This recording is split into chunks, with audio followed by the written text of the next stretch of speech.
Oke, assalamualaikum warahmatullahi wabarakatuh. Kita lanjutkan membaca buku Bebas Hutang Cara Taiji karangan Bapak Syafaq Muhammad.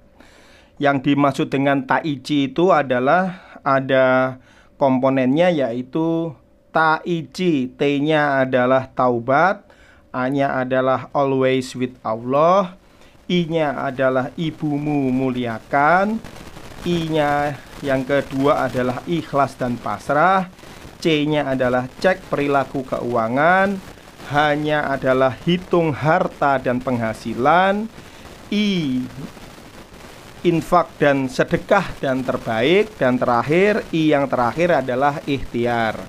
Pada video yang pertama kemarin kita sudah bahas prinsip pertama, yaitu T atau taubat. Ya, di video kedua ini kita akan membacakan apa yang dimaksud dengan prinsip kedua, yaitu A atau always with Allah.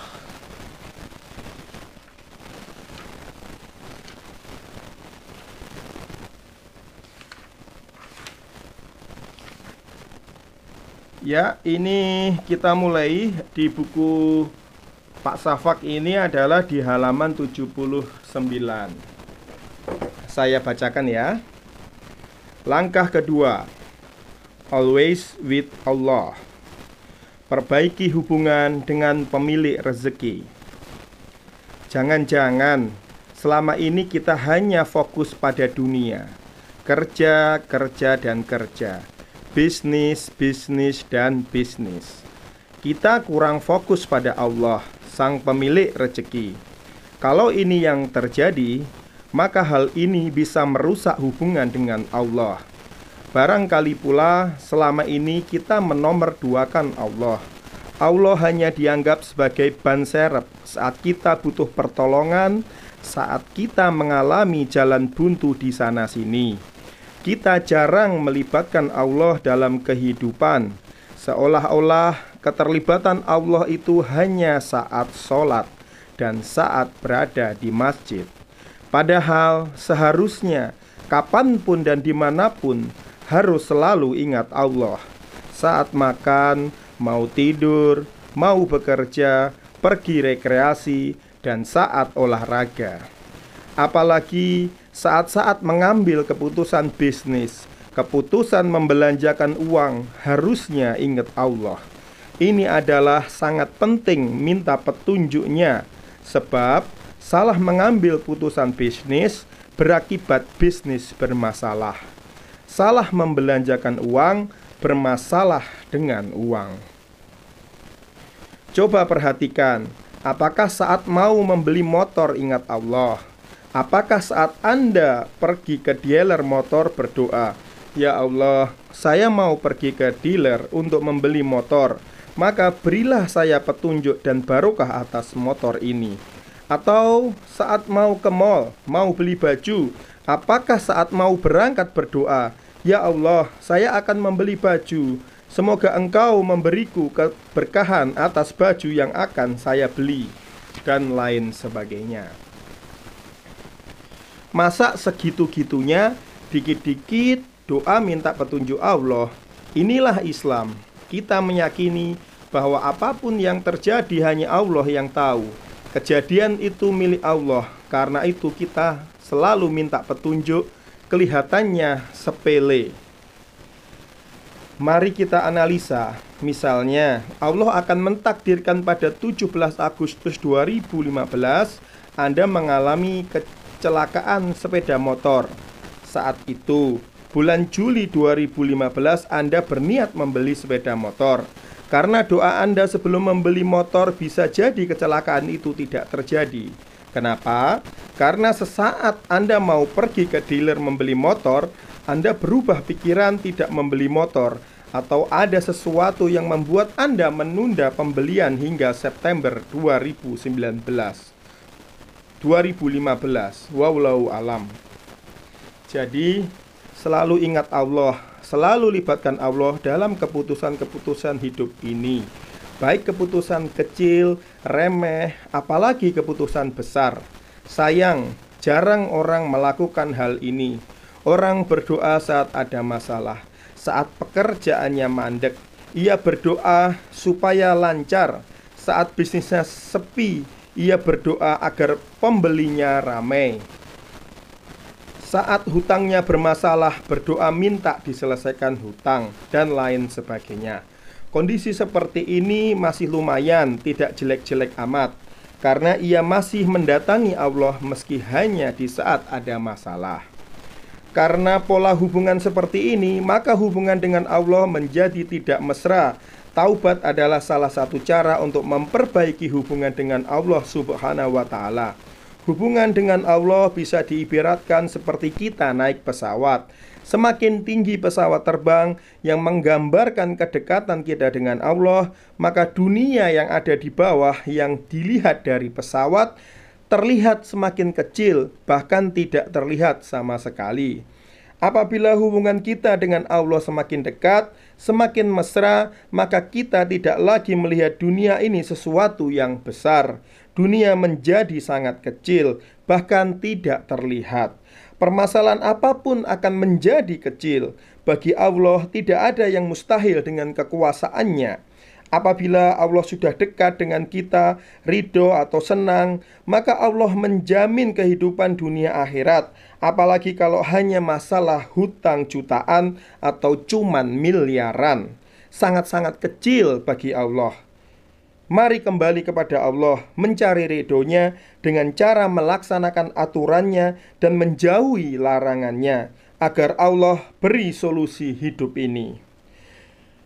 Dan orang-orang yang berjihad untuk mencari keridhoan kami, benar-benar akan kami tunjukkan kepada mereka jalan-jalan kami. Dan sesungguhnya Allah benar-benar beserta orang-orang yang berbuat baik. Quran Surat Al-Ankabut ayat 69. Dengan mencari keridhaan dari Allah, maka Allah akan berikan jalan yang membimbing kepada kehidupan yang baik dunia akhirat. Baik buruk hubungan kita dengan Allah akibat perbuatan kita sendiri, secara sadar atau tidak sadar, selama ini kita telah menjadikan hubungan kita jauh dari Allah. Kita sendiri yang menjauhkan diri dari Allah. Padahal kalau mendekat, maka Allah lebih dekat. Jika hambaku mendekatiku satu jengkal, maka aku akan mendekatinya satu hasta. Dan jika dia mendekatiku satu hasta, aku akan mendekatinya satu depa. Jika dia datang padaku dengan berjalan, maka aku akan mendatanginya dengan berlari. Quran riwayat Bukhari, hadis qudsi. Banyak orang ketika dirundung masalah, dia fokus pada masalah, tidak fokus pada akar masalahnya. Saat Anda melihat rumah bocor, Anda harus perbaiki atapnya yang bocor. Kalau Anda membersihkan lantainya, itu hanya solusi sementara. Demikian juga saat Anda punya masalah hutang. Kalau Anda hanya fokus pada hutangnya dan bagaimana mencari uang untuk membayar, itu hanya solusi sementara. Suatu saat bisa timbul masalah lagi meski Anda sudah melunasi hutang. Karena itu, yang harus Anda lakukan adalah mencari akar permasalahan yang sesungguhnya. Analisa, kenapa Anda punya kebiasaan hutang? Analisa, kenapa Anda sudah merasa berhati-hati dalam menggunakan uang, tapi tetap saja cenderung berhutang? Bila tidak ada masalah dengan semua itu, maka periksa kembali bagaimana hubungan Anda dengan Allah. Adakah ridho Allah dalam hidup Anda? Apakah Allah ridho dengan pekerjaan dan bisnis Anda? Bila tidak ada ridho, sebesar apapun rezeki Anda, sebanyak apapun uang Anda, pasti tidak akan membawa kebaikan dalam hidup. Maka wajar saja bila Anda selalu bermasalah dengan uang dan berurusan dengan masalah hutang. Jika selama ini Anda memiliki hubungan kurang bagus dengan Allah, saat ini adalah saat yang paling tepat untuk kembali kepadanya. Kembali fokus memperbaiki hubungan dengan Allah. Apabila saat ada masalah seperti ini, bila Anda fokus pada janji-janji Allah bahwa Dia akan menolong hamba yang bertakwa, ini bisa membantu Anda keluar dari masalah. Meski Anda mungkin belum pantas mengaku bertakwa, tapi kepada siapa lagi Anda akan fokus mengadu kalau bukan kepada Allah? Dengan fokus pada harapan bahwa jalan keluar akan dikaruniakan Allah, Anda akan kuat dan menghadirkan semangat hidup. Bagaimana caranya? Pertama, fokus pada hal-hal yang bisa dilakukan, bukan hal-hal yang tidak bisa dilakukan. Kedua, fokus untuk menang, bukan fokus untuk kalah. Ketiga, fokus pada tujuan, pada kekuatan Anda, dan pada janji-janji Allah. Pantang meminta rezeki kepada manusia. Saya masih banyak memperhatikan orang-orang yang bermental seperti ini. Minta-minta, nggak malu, minta uang, proyek, pekerjaan, tanpa prosedur yang fair. Ngutang konsumtif, shopping nggak malu, jualan malah malu. Sesulit apapun, kita jangan meminta-minta rezeki kepada orang lain. Jangan pula mengeluh kepada orang lain. Semakin banyak Anda mengeluh kepada orang lain, semakin menyebalkan Anda di mata orang lain. Mengadulah sebanyak-banyaknya kepada Allah Subhanahu wa Ta'ala, karena rintihan Anda sesungguhnya dinantikan Allah. Allah rindu kepada hambanya untuk menghadapnya. Rintihan dalam doa kepada Allah itu sesungguhnya bernilai ibadah.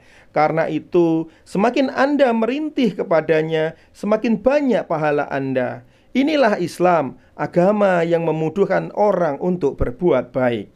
Dalam susah maupun senang, selalu ada kebaikan. Aduan dan rintihan itu bukan berarti Anda tidak menerima takdirnya. Jangan mengeluh atau menolak takdirnya. Kalau Anda menghadap Allah dalam rangka mengeluh mempertanyakan takdir, maka masalah Anda akan jauh dari penyelesaian.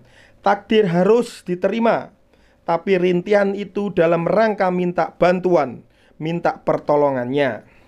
Contoh rintihan yang tidak boleh dilakukan sebagai berikut. Ya Allah, mengapa ini terjadi pada saya? Padahal saya sudah berusaha dan bekerja keras. Ya Allah, ini tidak adil. Kenapa bisnis saya sepi dan merugi? Ya Allah, kenapa? Ini tidak boleh, karena ini berarti Anda tidak menerima takdirnya. Anda dianggap masih ngeyel, maka Allah akan cuekin Anda. Kenapa Anda tidak boleh minta rezeki kepada manusia? Karena kata Rasulullah ada 3 hal. Aku berjanji tentang 3 hal itu, bahwa ketiga hal itu benar, dan aku akan menceritakan kepadamu. Maka ingat-ingatlah, uang tidak akan pernah berkurang karena amal sedekah. Tidak ada seorang pun yang berbuat salah manakala ia sabar, kecuali Allah akan menambah kemuliaannya. Dan tidak ada seorang pun yang meminta rezeki kepada orang lain, kecuali Allah akan memiskinkannya. Hadis riwayat At-Tirmizi dan Ahmad. Di luar strategi bebas hutang manapun, mempercayai Allah yang maha mengurus dunia ini dan meyakini apapun solusi adalah atas izinnya adalah langkah pasti yang harus kita miliki. Kembalilah kepada Allah, selalulah bersama Allah, always with Allah, dalam susah dan senang. Jika selama ini Anda lalai, saat inilah waktu yang paling tepat untuk kembali kepada Allah. Caranya, lakukan amalan-amalan yang mendekatkan diri kepada Allah. Lakukan itu semua sebagai rasa syukur bahwa Anda masih diberi kesempatan hidup dan merasakan iman. Salat berjamaah tepat waktu di masjid. Kalau ada masalah dalam kehidupan ini, maka sebelum mencari solusinya, cek dulu salat kita. Sudah benar belum? Kalau belum, benerin dulu. Kalau belum sholat, sholatlah. Kalau sholat tapi masih bolong-bolong, kadang sholat, kadang bolos, lengkapi 5 waktu. Salatlah tepat waktu berjamaah, tambah dengan sholat sunnahnya. Kalau selama ini tidak pernah sholat, mulai hari ini sholatlah. Bagi yang sudah sholat 5 waktu, sholat tapi masih bolong-bolong, Apalagi yang belum sholat, sholatlah tepat waktu berjamaah di masjid. Berat, pasti berat. Tapi ini tidak lebih berat daripada Anda bekerja siang malam di kantor. Secara waktu dan gerakan sholat lebih ringan dari kerja siang dan malam. Kalau Anda mau lembur, kerja siang malam dengan harapan dapat uang lebih besar, padahal itu belum tentu menyelesaikan hutang Anda. Kenapa Anda tidak serahkan urusan kepada Allah yang maha mengurus? Kenapa Anda tidak ikhtiar melalui sholat? Tambahkanlah waktu ibadah sekarang. Tambahan waktu ibadah Anda pun tidak akan mengurangi jatah bekerja. Bagi orang yang rajin sholat berjamaah di masjid, lebih mengundang pertolongan Allah dibanding mereka yang tidak sholat.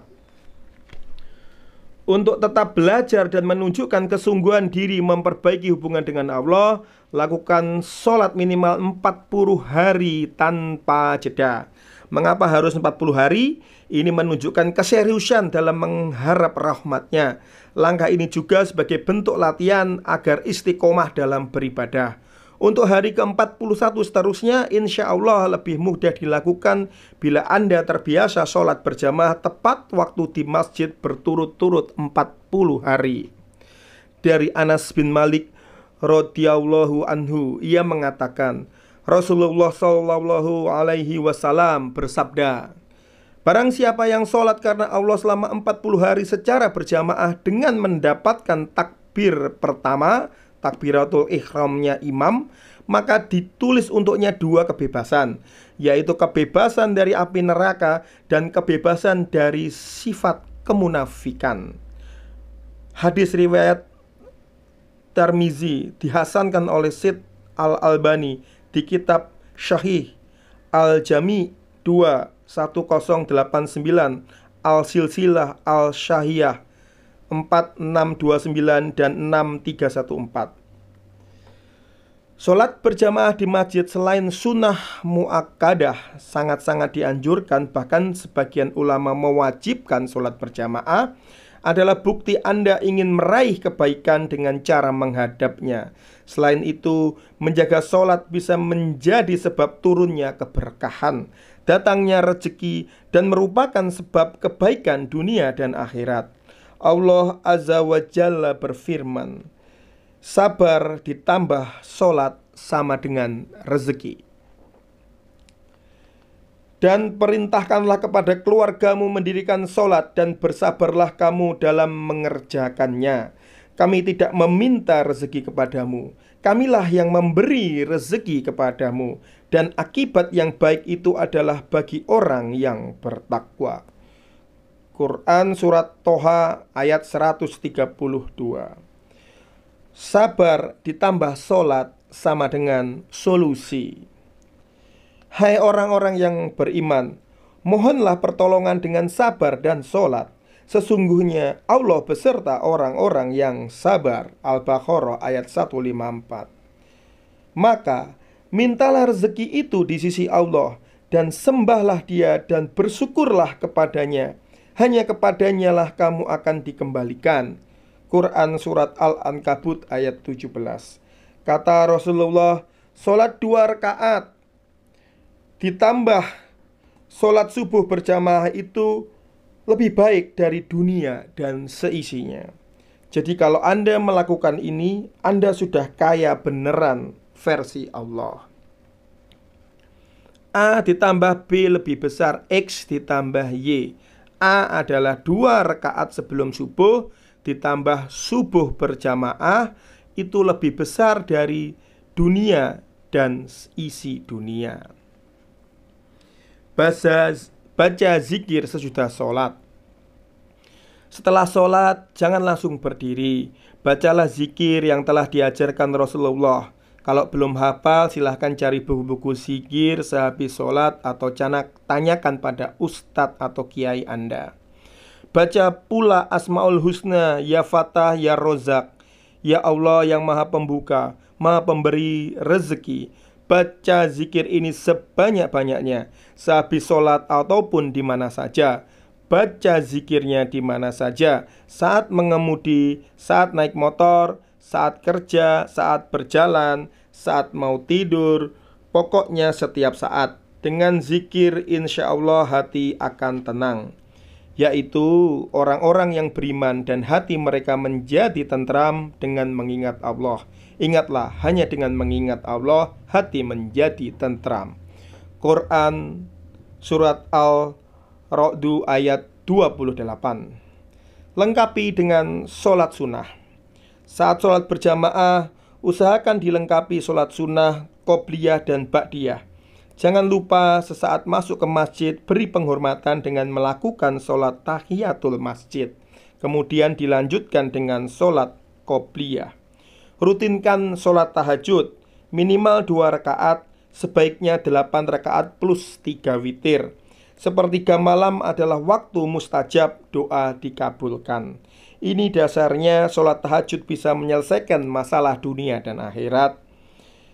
Dan pada sebagian malam hari bersembahyang tahajudlah kamu sebagai suatu ibadah tambahan bagimu. Mudah-mudahan Tuhanmu mengangkat kamu ke tempat makom yang terpuji. Quran Surat Al-Isra ayat 79.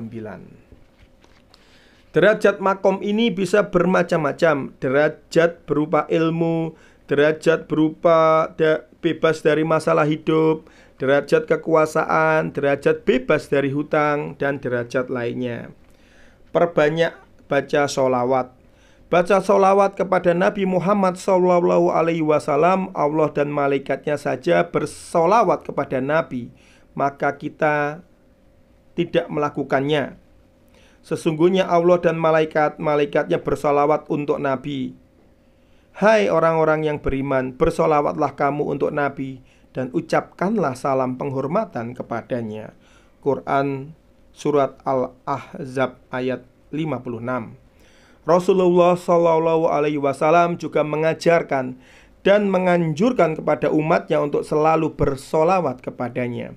Beliau menjelaskan pahala bagi orang-orang yang bersolawat kepadanya, diantaranya adalah Abu Hurairah meriwayatkan bahwa Rasulullah SAW bersabda, barang siapa yang bersolawat kepadaku sekali, maka Allah akan bersolawat kepadanya 10 kali. Hadis riwayat Muslim. Dari Anas bin Malik, ia berkata, Rasulullah bersabda, barang siapa yang bersolawat kepadaku sekali, maka Allah akan bersolawat kepadaku 10. Akan dihapuskan darinya 10 kesalahan, dan dia akan diangkat 10 derajat. Quran hadis riwayat Al-Nasa'i. Perhatikan, siapa yang bersolawat kepada Nabi akan dihapuskan 10 kesalahan dan diangkat 10 derajat. Bayangkan, Anda kan tidak tahu kesalahan apa yang menyebabkan Anda punya masalah hutang. Membaca sholawat sebanyak-banyaknya insya Allah akan membantu menyelesaikan masalah dunia akhirat. Perbanyak istighfar. Nabi yang sudah dijaga Allah dari kesalahan saja, Nabi memiliki sifat mashum, beristighfar minimal 70 kali dalam sehari. Ini Nabi Muhammad SAW. Kalau kita bagaimana? Kayaknya banyak deh kesalahan dan dosa. Maka baca sebanyak-banyak istighfar sehabis sholat wajib, tahajud, serta kapan dan di mana saja. Dasarnya mana? Istighfar melancarkan rezeki. Itu ada di Quran Surat Nuh ayat 10-12. Dengan banyak istighfar, Allah akan menurunkan hujan rezeki dan memperbanyak harta dan anak-anak. Perbanyak baca Al-Quran dan mentadaburinya. Rajin membaca Al-Quran adalah jaminan untuk perniagaan yang tidak akan pernah merugi. Sesungguhnya orang-orang yang selalu membaca kitab Allah dan mendirikan sholat dan menafkahkan sebagian dari rezeki yang kami anugerahkan kepada mereka dengan diam-diam dan terang-terangan, mereka itu mengharapkan perniagaan yang tidak akan merugi, agar Allah menyempurnakan kepada mereka pahala mereka dan menambah kepada mereka dari karunia-Nya. Sesungguhnya Allah Maha Pengampun lagi Maha Mensyukuri. Quran Surat Fatir 29-30. Baca Quran ditambah salat ditambah infak sama dengan perniagaan selalu untung. Baca surat Waqiah, surat Yasin, dan surat Al-Muluk serta surat lainnya setiap hari. Perbanyak membaca surah ini. Meski ada pendapat hadis tentang keutamaan baca surat Al-Waqiah adalah dhaif. Barang siapa membaca surat Al-Waqiah setiap malam, maka tidak akan ditimpa kefakiran selamanya. Tapi tidak ada salahnya membaca surat Waqiah niat karena Allah. Demikian juga dengan membaca surat lainnya. Agar Al-Quran memberikan berkah bagi hidup Anda, rutinkan juga membaca dan memahami maknanya. Ngaji kepada ustadz atau kiai. Kalau selama ini Anda jarang menghadiri majelis taklim, bergabunglah pada tempat-tempat pengajian atau majelis ilmu yang lain. Ayo, jujur, sudah berapa bulan, berapa tahun Anda tidak datang ke majelis ilmu? Beda sekali pahala dan manfaatnya antara datang ke pengajian majelis ilmu dibanding hanya mendengarkan pengajian TV, radio, atau internet. Datangi majelis taklim. Di sana kata Rasulullah ibarat taman surga. Doa saat dalam majelis ilmu adalah doa mustajab, dikabulkan. Apakah boleh mencari ilmu agama dari Mbah Google? Anda harus hati-hati dan tetap cek-recek apa yang Anda dapatkan di internet, karena banyak informasi yang menyesatkan. Salah satu cara memperoleh keberkahan hidup adalah dengan menuntut ilmu langsung dengan seorang guru atau kiai. Rutinkan sholat duha. Salat sunat duha adalah salat sunat 2 rakaat yang dilaksanakan saat matahari beranjak naik sampai sebelum duhur. Rutinkan sholat duha 6 rakaat hingga 12 rakaat, 2 rakaat salam, begitu seterusnya. Jadikan ini sebagai kebiasaan sebelum berangkat ke kantor. Kalau tidak sempat mengerjakan di rumah, sesaat nyampe kantor langsung sholat duha. Zikir setiap hari pagi dan petang. Di antaranya membaca Subhanallahi wa bihamdihi subhanallahil azim 100 kali waktu pagi dan 100 kali waktu petang. Boleh dilakukan habis sholat tahajud atau duha, dan sorenya bisa setelah melakukan ibadah sholat asar atau menjelang maghrib. La haula wa la quwata illa billah sebanyak 300 kali. Hasbunallah wa ni'mal wakil, ni'mal maula wa ni'man nasir. Cukup bagiku Allah sebaik-baik pelindung dan penolongku. Baca sebanyak-banyaknya ini rutin tiap hari, zikir dengan bacaan lain. Silahkan cari zikir yang Anda suka dan sesuai tuntunan Nabi Muhammad SAW. Supaya kamu sekalian beriman kepada Allah dan Rasulnya, menguatkan agamanya, membesarkannya dan bertasbih kepadanya di waktu pagi dan petang. Quran Surat Al-Fat ayat 9. Hai orang-orang yang beriman, berzikirlah dengan menyebut nama Allah, zikir yang sebanyak-banyaknya, dan bertasbihlah kepadanya di waktu pagi dan petang. Quran Surat Al-Ahzab ayat 41 dan 42. Tutup malam dengan sholat sunat 2 rakaat. Begitu mulai ngantuk, jangan langsung tidur, tapi lakukan sunat 2 rakaat sebelum tidur. Baca surat Al-Kafirun di rakaat pertama dan Al-Ikhlas di rakaat kedua. Itulah langkah-langkah mendekatkan diri kepada Allah melalui ibadah wajib dan sunnah. Sekali lagi, langkah ini dalam rangka mendekatkan diri Anda kepada Allah, termasuk dalam rangka mengadu kepada Allah. Mengadu, menyampaikan keluhan itu hanya kepada Allah saja. Jangan banyak mengadu atau mengeluh kepada orang. Kunci rapat-rapat mulut kita supaya tidak terbiasa mengadu kepada manusia. Kumpulkan keluhan-keluhan tiap hari. Lalu setelah sholat wajib, sholat tahajud, dan sholat sunat lainnya, tumpahkanlah keluhan itu hanya kepada Allah. Inilah yang sebenar-benar disebut ikhtiar. Demikian langkah yang kedua dari buku Bebas Hutang Cara Tai Chi. Jangan lupa subscribe apabila Anda suka bacaan saya ini. Dan video book ini, audiobook ini sudah mendapat izin dari penulisnya, yaitu Bapak Syafaq Muhammad. Terima kasih. Wassalamualaikum warahmatullahi wabarakatuh. Salam berkah Kiai Marketing.